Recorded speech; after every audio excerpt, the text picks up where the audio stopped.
ನಮಸ್ತೆ ಎವ್ರಿವನ್. ನಾನು ಇವತ್ತು ಒಂದು ಮಿತ್ ಟಾಪಿಕ್ ಬಗ್ಗೆ ಮಾತಾಡಕ್ ಇಷ್ಟಪಡ್ತಿದ್ದೀನಿ. ಅದು ಏನಪ್ಪಾ ಅಂದ್ರೆ, ನಮ್ಮ ಅಜ್ಜಿಯರು ಅವ್ರ ಹಿರಿಯರು ಮನೆಯಲ್ಲಿ ಹೇಳ್ತಾರೆ, ಯಾವಾಗ್ಲೂ ನ್ಯೂ ಬಾರ್ನ್ ಪಾಪುನ ತೊಡೆ ಮೇಲೆ ತಗೊಂಡ್ ಕುತ್ಕೋಬೇಡ್ರಿ, ಪಾಪು ವೇಟ್ ಗೇನ್ ಆಗಲ್ಲ, or whatever weight gain ಆಗಿದ್ಯೋ ಅದು ರೆಡ್ಯೂಸ್ ಆಗುತ್ತೆ, ನೀವು ಯಾವಾಗ್ಲೂ 24 hours ತೊಡೆ ಮೇಲೆ ತಗೊಂಡ್ ಕೂತ್ರೆ ಅವ್ರ ನೀವು ಮುದ್ದಾಡ್ತಿದ್ರೆ ಪಾಪು ತೆಳ್ಳಗಾಗತ್ತೆ ಅಂತ ಹೇಳ್ತಾರೆ. ಇದು ಎಷ್ಟು ಮಟ್ಟಿಗೆ ನಿಜ ಅಂತ ನೋಡೋಣ. ಸೊ ನಮ್ ಹಿರಿಯರೆಲ್ಲ ಹೇಳೋ ಹಾಗೆ ನಾವು ಪಾಪುನ ತೊಡೆ ಮೇಲೆ ತಗೊಂಡ್ ಕುತ್ಕೊಂಡ್ರೆ ಇಲ್ಲ ಯಾವಾಗ್ಲೂ ಎತ್ಕೊಂಡೇ ಇದ್ರೆ ಹಿರಿಯರು ಹೇಳ್ತಾರೆ ಪಾಪು ತೆಳ್ಳಗಾಗತ್ತೆ, ಅವ್ರ ವೇಟ್ ಗೇನ್ ಆಗಲ್ಲ ಅಂತ.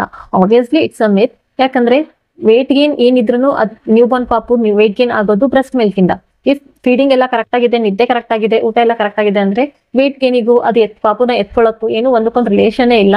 Obviously this is a myth. Instead ನೀವು ಪಾಪುನ ಯಾವಾಗ್ಲೂ ಎತ್ಕೊಳ್ಳೋದ್ರಿಂದ ಮುದ್ದಾಡೋದ್ರಿಂದ ಅವ್ರ ಎಮೋಷನಲ್ ಬಾಂಡಿಂಗ್ ಜಾಸ್ತಿ ಆಗುತ್ತೆ, ಪಾಪುದು ಸೈಕಲಾಜಿಕಲ್ ಸ್ಟೇಟಸ್ ತುಂಬಾ ಚೆನ್ನಾಗಿ ಫಂಕ್ಷನಿಂಗ್ ಆಗುತ್ತೆ.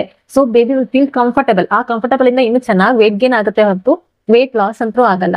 ಈ weight gain or weight loss ಏನೇ ಇದ್ರು ಇಟ್ ಡಿಪೆಂಡ್ಸ್ ಆನ್ ಪಾಪುಸ್ ಫೀಡಿಂಗ್, ಪಾಪುಸ್ ಸ್ಲೀಪ್ ಅಂಡ್ ಪಾಪುಸ್ passing of stool and urine.